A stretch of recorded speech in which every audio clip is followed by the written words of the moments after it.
Biden having all of these sort of walls up. Yeah. And the walls kept getting higher and higher as the years went on. This is the biggest scandal in America.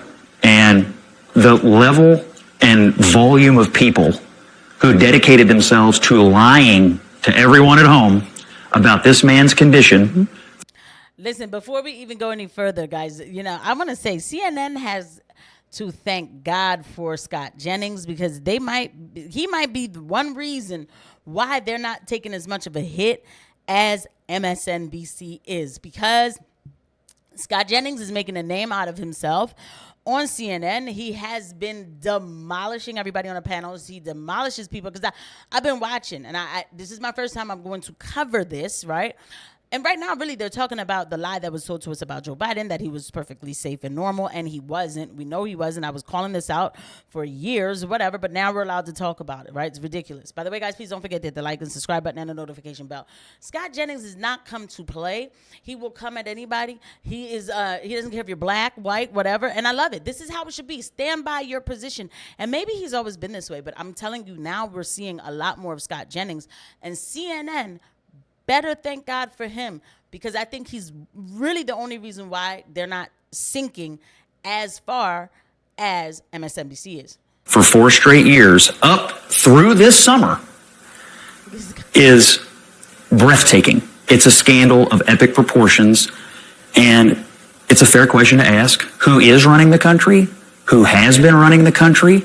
And as I said earlier, if you're worried about Donald Trump's advisors having influence, for the last 4 years, apparently, this president, duly elected, but this president was not capable of fulfilling the duties of the office. And his staff and the White House lied about it and kept it from the American people. It's an absolute scandal. It is a scandal. And we also have to add that the media lied about it, too. I mean, I don't know. I wasn't watching CNN. I stopped watching this stuff after a while. I was like, oh, no. I mean, but really, to be honest, after weapons of mass destruction, I stopped watching CNN and a lot of this corporate press anyway. Anyway, but the media was a part of it too, and so it makes you think like, yo, where's the inconvenient truth at? It's right here on this channel, guys. Thank you for watching. Called oligarchy, plutocracy. There are big fancy college words called oligarchy, plutocracy that folks tonight might want to look up. It's called rule by rich folks. And that's what we're dealing with. A bunch of rich folks, 2 rich people threw a fit online and threw the government upside down. That is not good for America. Now, did the bill go from big to little? What happened is that the bipartisan deal that got struck by elected officials of our country were overthrown by 2 billionaires throwing a fit, and it's not even January.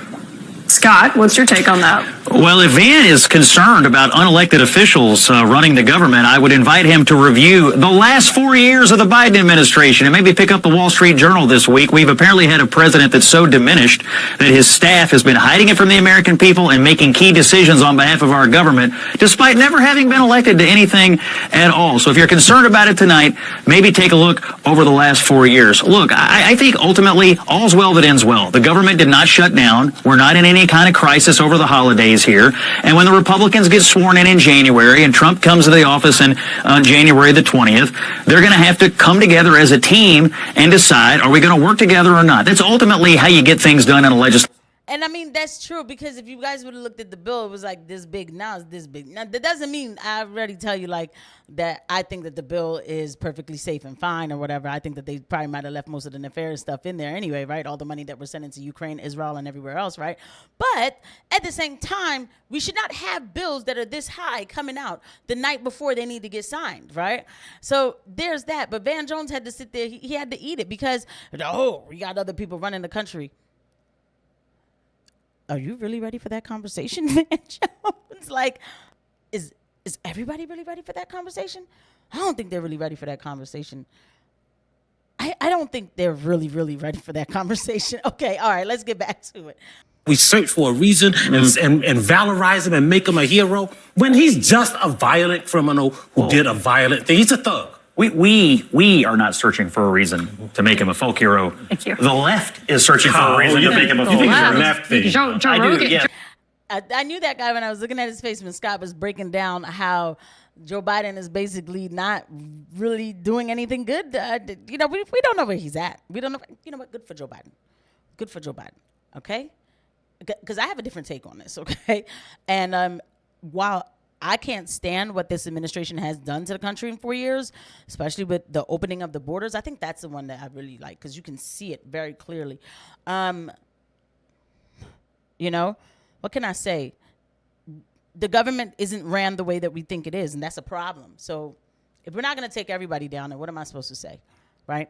But I knew this guy was talking about white people and white this and that. Look, he just looks like that kind of guy, like where the white man did this and the white man did that. It's all y'all better find another stick. Told me that when the tweets started, immediately people from their own district started calling and asking questions about what are you spending my money on? What's going on here? It's not the tweets. It is how people are reacting, and when they find out what's going on in Washington, then they pick up the phone. It's not the tweets, it's the people. So you say it's not about the people. I'm telling you, the people were flooding the congressional offices with calls today. There's something to be said for that being part of the process. And is it a little messy here at night? Fine. I don't have a problem with messiness. He's killing it. He is. He said it. I mean, that is true. I will say that people have been reaching out to their elected officials a lot more these days. And that's a good thing to see. People are tired of it. Y'all don't woke us up to what it is that y'all do. People are tired of it. Why is she being bullied? Why is that wrong? Why is she being bullied for acknowledging something that's smart, truth, and factual? Well, a couple things. Number one, whether you're an athlete or anyone else, if I hear you use the phrase "my truth," I immediately then discount everything else you say because there isn't my truth or your truth. There's just the truth. And when you start using phrases like that, it tells me that not true. Your brain has been captured by something that I don't really respect. That's not true.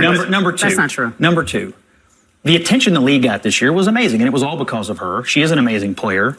The arenas were full when she played in them. The TV ratings were up when she was on television. That's undeniable. But the league still lost like $40 million this year.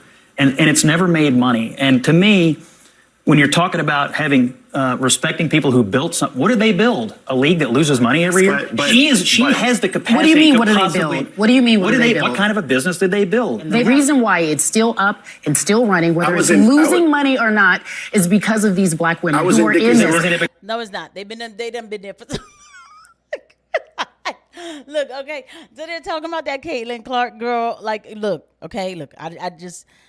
I remember when the WNBA was coming out. I think I was about 9 or 10 years old when it was coming out. And I remember thinking, like, why are they doing this? And I was like 9 or 10. I was like, I really want us to watch girls play basketball. That's always been my thing. I know. You need to play more basketball yourself. Everybody just go ahead and get it out. I don't care, guys. Please don't forget to hit the like and subscribe button and the notification bell. But, like, we need to stop this, right? And so apparently this girl was really good. I'm not saying she saved the league. I don't know. I don't watch the thing. But then she came out and said, we have to elevate black women because I'm privileged and they're not. Like, and that makes me look at her funny. To be honest, I wouldn't be there arguing it the way how she is, of course. I'd be like, I don't understand why she felt like she had to victimize black people just to take an award. Like, how long do you guys need white people to save you? Because of the investors? No, Scott, stop it. You stop it now. It's not. I was in Dickie's arena. Who pays for it? I was in Dickie's arena. Let me just tell you. It says more about the people who are getting offended by it than her. I think they're just disappointed that she appears to have been captured by the woke mob. You don't like it. And here's the disappointment. The white privilege. Let him articulate this because I want to learn something. I feel a little bad for her because she's going to learn that it will never be enough. No matter how much of the phrasing, no matter how much of the groveling you do, it will never be enough for the people in that league that hate her guts. Why do you assume they hate her guts? Why do you assume that she is trying to pander? Isn't it because I hear the language. It's the language of the pander. I hear the phrase white privilege. Sports is the one place where nobody on the field has any privilege at all. She doesn't get extra points when she shoots because she's white. She gets the same number of points as anybody else. Sports is the great equalizer, and it just felt like to a lot of people that she was groveling for no reason because she is an amazing player who deserves all the accolades she's getting right now for doing what she's doing. Well, for me, it wasn't even just the groveling. I just was like, well, I don't think that we even need to talk about, like, if black people think that this is appropriate for somebody to keep constantly saying that you need to be dragged on up with, really?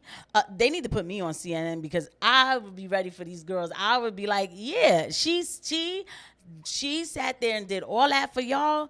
And guess what? Next week, y'all going to have a problem with her about something else. Okay, she's crazy. It could never have been me. Like, no, I would have been like, no, I'm not saying this. If I was her friend as a black girl, I'd have been like, you shouldn't say this.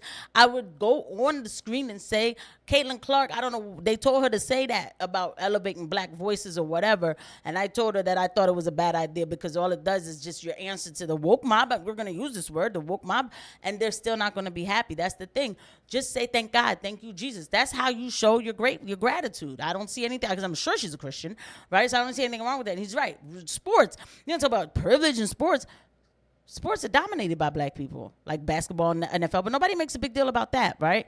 Like, miss me with it. But girl, like, it is fun watching Scott Jennings make these people angry, make these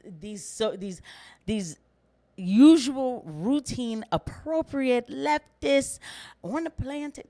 I hate doing that too. I don't like doing that all the way, but it's fun to watch him make the woke mob lose their minds. I'll see you guys at the next one. Bye.